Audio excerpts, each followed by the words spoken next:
আসসালামু আলাইকুম ভিউয়ার্স, আশা করি আপনারা সকলেই ভালো আছেন। আজকে আসলে আমি এমন একটা বিষয় নিয়ে কথা বলবো যা নাকি প্রত্যেকটা ট্যাক্সি চালকদের জন্য খুবই উপকার হবে।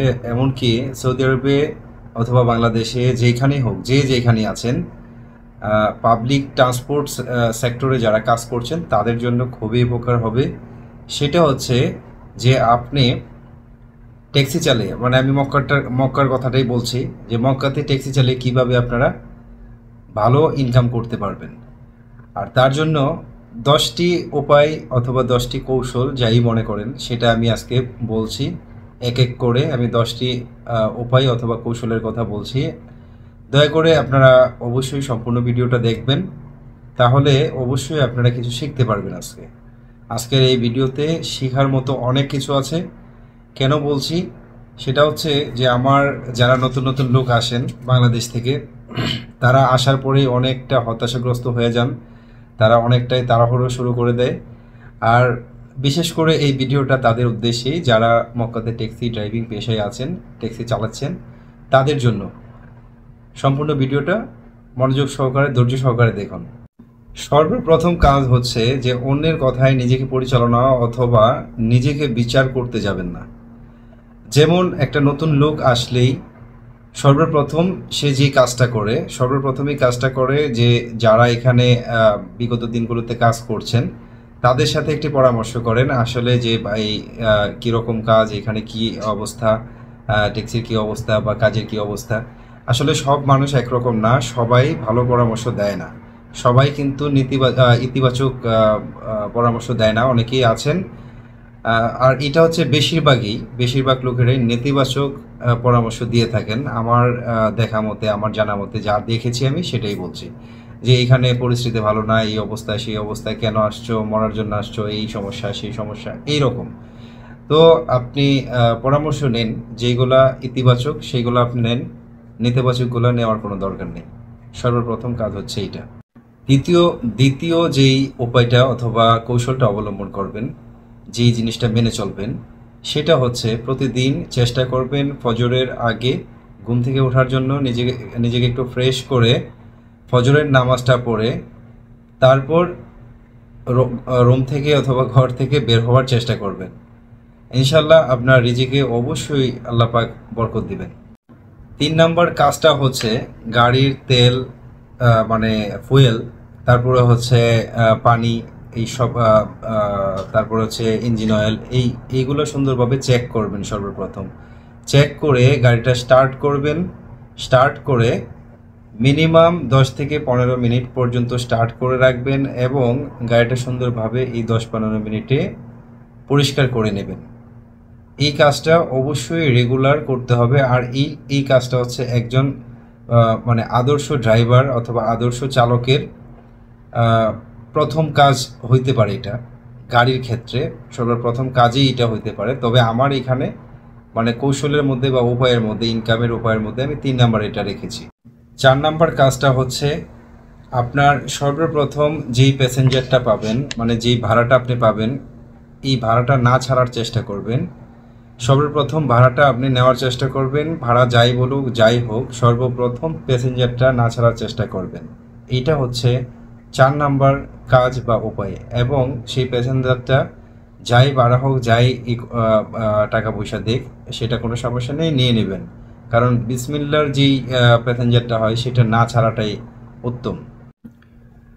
5 নাম্বার কাজটা হচ্ছে নিজেকে সবসময় পরিপাটি করে রাখুন, একটু স্মার্টলি চলার চেষ্টা করুন, হাসি খুশি থাকুন সবসময়। যতই হতাশা থাকুক, যতই আপনার ভিতরে নিরাশা থাকুক, চেষ্টা করবেন যে সব সময় নিজেকে হাসি খুশি রাখার জন্য, প্যাসেঞ্জারদের সাথে সুন্দরভাবে কথা বলার জন্য, সুন্দর আচরণ করার জন্য, ভালো ব্যবহার করার জন্য, এবং তাদেরকে সব সময় সাহায্য করার চেষ্টা করবেন। যেমন একটা প্যাসেঞ্জার এসেছে, তার কাছে একটা ব্যাগ আছে, একটা কি বলে এটা, যে হুইল চেয়ার আছে, অনেকেই হুইল চেয়ার নিয়ে আসে, হ্যাঁ, তাদেরকে হেল্প করবেন।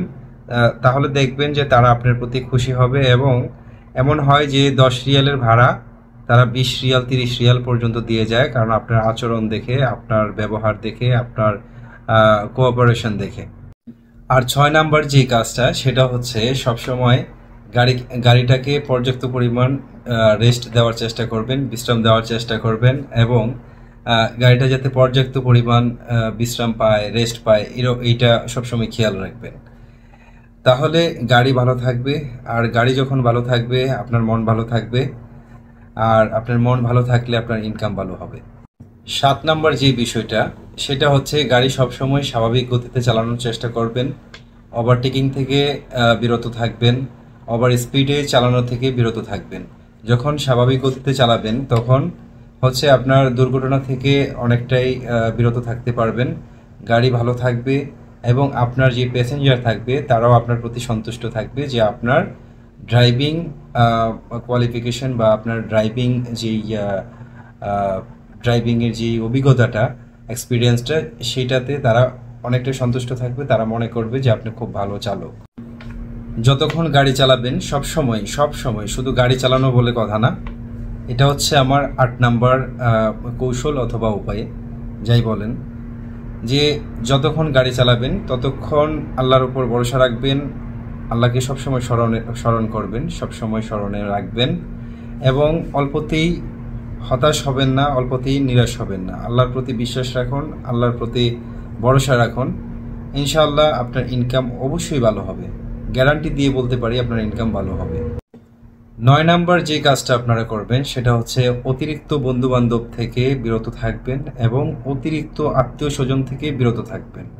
তো বন্ধুবান্ধবের যেই বিষয়টা, সেটা হচ্ছে দেখেন, যদি আপনি বন্ধুবান্ধবের সাথে অতিরিক্ত সময় এক্সপেন্ড করেন তখন দেখা যাচ্ছে যে আপনার ইনকামের মধ্যে ব্যাঘাত ঘটতে পারে, আপনার সময়গুলো নষ্ট হচ্ছে। আসলে বিদেশ হচ্ছে কাজের জায়গা, এখানে বন্ধুবান্ধবের সাথে এত বেশি সময় দেওয়ার কোনো মানেই হয় না। আর হচ্ছে আত্মীয় স্বজনের কথা যেটা বলছি, এমনটা বলছি না যে আপনি আত্মীয়তার সম্পর্ক বিচ্ছিন্ন করেন, সেইটা না। এরকম হয় যে মক্কাতে সারা দুনিয়ার মানুষই কিন্তু এখানে আসে, আর আমাদের বাংলাদেশ থেকে অনেক লোকই আসে যারা নাকি আমাদের আত্মীয় স্বজন কিন্তু তেমন কাছের নয়, এরকম অনেকেই আসে। যেমন ধরেন আমার দুঃসম্পর্কের এক বন্ধু, সে বন্ধুর বন্ধুর বন্ধু, এরকম সে বলল যে আমার এক রিলেটিভ আসছে, মানে তার এক রিলেটিভ মক্কাতে উমরা করতে আসছে, অথবা করতে কোনো একটা কাজে আসছে, এরকম কিছু, যে তার সাথে দেখা করার জন্য। তো এখন আপনার কাজ রেখে এমন হয়েছে যে আপনার 200 বা 300 রিয়ালের একটা প্যাসেঞ্জার আছে, একটা ভাড়া আছে, সেটা রেখে আপনি তাদের সাথে সময়টা পাস করছেন। আর এইরকম যদি সময় পাস করতে যান, আপনি প্রতি সপ্তাহের মধ্যে এরকম মিনিমাম 5 দিন আপনি এরকম সময় অতিক্রম করতে পারেন, কারণ এত পরিমাণ লোক এখানে আসে যাদের সাথে এইভাবে যদি আপনি সময় দিতে যান, এক হচ্ছে আপনি আর্থিকভাবেও মানে ডাউন হচ্ছেন, প্লাস হচ্ছে আপনার ইনকামও ডাউন হচ্ছে। সেজন্য এটাই বলবো যে অতিরিক্ত বন্ধুবান্ধব আর অতিরিক্ত যে আত্মীয় সম্পর্ক বা রিলেটিভ যাই বলেন, সেটা থেকে বিরত থাকাটাই আমার মনে হয় ভালো। এটাকে কেউ নেগেটিভভাবে নেবেন না। এবং সর্বশেষ নাম্বার হচ্ছে 10 নাম্বার যেই কথাটা আমার পক্ষ থেকে থাকবে, সেটা হচ্ছে আপনার ইনকামের কথা কারো কাছে শেয়ার না করাটাই ভালো। যদি কেউ প্রশ্ন করে তাদের কাছে মিথ্যা কথা বলাটাও উচিত না। আলহামদুলিল্লাহ বলে চালিয়ে দেওয়াটাই মানে বুদ্ধিমানের কাজ আমি মনে করি, যে হ্যাঁ আলহামদুলিল্লাহ আমার ইনকাম ভালোই হয়েছে। আরেকটা বিষয় হচ্ছে যে টাকা পয়সা লেনদেন থেকে বিরত থাকাটা ভালো। টাকা পয়সা লেনদেন করে বন্ধুত্ব বা আত্মীয়তার সম্পর্ক নষ্ট হয়, সেটা থেকে যতটা দূরে থাকতে পারবেন ততটাই ভালো। এই ছিল আমার কাছে সর্বশেষ মানে উপায় বা কৌশল, অথবা আমার পক্ষ থেকে আপনাদের প্রতি অ্যাডভাইস বলতে পারেন, রিকোয়েস্ট বলতে পারেন, অথবা সাজেশন বলতে পারেন।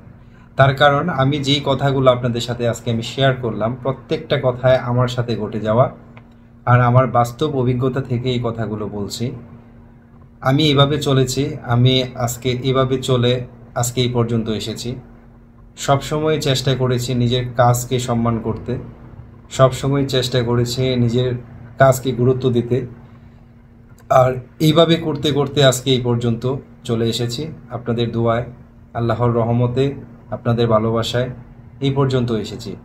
আমি চাই যে আপনারা যারা নতুন এখানে আসছেন, সেটা হোক আমার মাধ্যমে অথবা অন্য কারো মাধ্যমে, যে কোনো লিঙ্কে আপনারা এখানে আসেন, প্রত্যেকেরই উচিত এই জিনিসগুলো মেনে চলা, এই কৌশলগুলো অবলম্বন করা।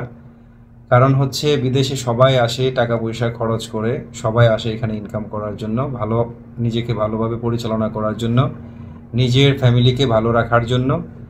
সো সবার প্রতি আমার এই রিকোয়েস্ট থাকবে যে আপনারা সবাই এই বিষয়গুলো ফলো করে চলবেন। আর যদি আমার কথাগুলো আপনাদের কাছে ভালো লেগে থাকে, আপনাদের কাছে ইনফরমেটিভ মনে হয়ে থাকে, আপনাদের কাছে তথ্যমূলক মনে হয়ে থাকে, অবশ্যই কমেন্টসের মাধ্যমে জানাবেন এবং ভিডিওটি বেশি বেশি করে শেয়ার করবেন। কারণ হচ্ছে আমাদের প্রবাসী ভাইয়েরা যে যেখানেই থাকুক, সৌদি আরবের মধ্যে যে যেখানেই থাকুক, তারাও এই বিষয়গুলো জানুক। কারণ হচ্ছে তাদের মধ্যে অনেক হতাশা কাজ করে। আমি জানি একটা মানুষ নতুন এখানে আসলে অনেক হতাশা কাজ করে। যখন এই ভিডিওটা দেখবে অবশ্যই তাদের কাছে একটা ভালো চিন্তাভাবনা আসবে, তাদের একটা আত্মবিশ্বাস চলে আসবে তাদের ভিতরে। আর সর্বশেষ আরেকটা কথা সাথে অ্যাড করতে চাই, সেটা হচ্ছে অনেক বেশি আত্মবিশ্বাসী হওয়ার চেষ্টা করবেন। আত্মবিশ্বাসী আপনাকে সামনের দিকে এগিয়ে নিতে অনেকটাই সহযোগিতা করবে। তো আজকের মতো এখানেই, পরবর্তী ভিডিও দেখার আমন্ত্রণ জানিয়ে আজকের মতো এখানেই শেষ করছি। সবাই ভালো থাকবেন, সুস্থ থাকবেন, আমার জন্য দোয়া করবেন। এবং আবারও বলছি, আমার ভিডিওটি ভালো লাগলে অবশ্যই লাইক, কমেন্টস এবং শেয়ার করতে ভুলবেন না, এবং আমার চ্যানেলটি অবশ্যই সাবস্ক্রাইব করে যাবেন। এবং যে কোনো বিষয় নিয়ে, ভিসা সংক্রান্ত, কাফেলা সংক্রান্ত, অথবা কাফেলা ছাড়া গাড়ি চালানোর জন্য, ট্যাক্সি চালানোর জন্য, মানে মক্কাতে ট্যাক্সি চালানোর জন্য যদি কোনো ইনফরমেশন জানতে চান, অবশ্যই আমাদের হোয়াটসঅ্যাপ নম্বরে যোগাযোগ করবেন। অবশ্যই আমরা চেষ্টা করব আপনাদের সর্বোচ্চ সহযোগিতা করার জন্য। তো সবাই ভালো থাকুন, সুস্থ থাকুন। আসসালামু আলাইকুম।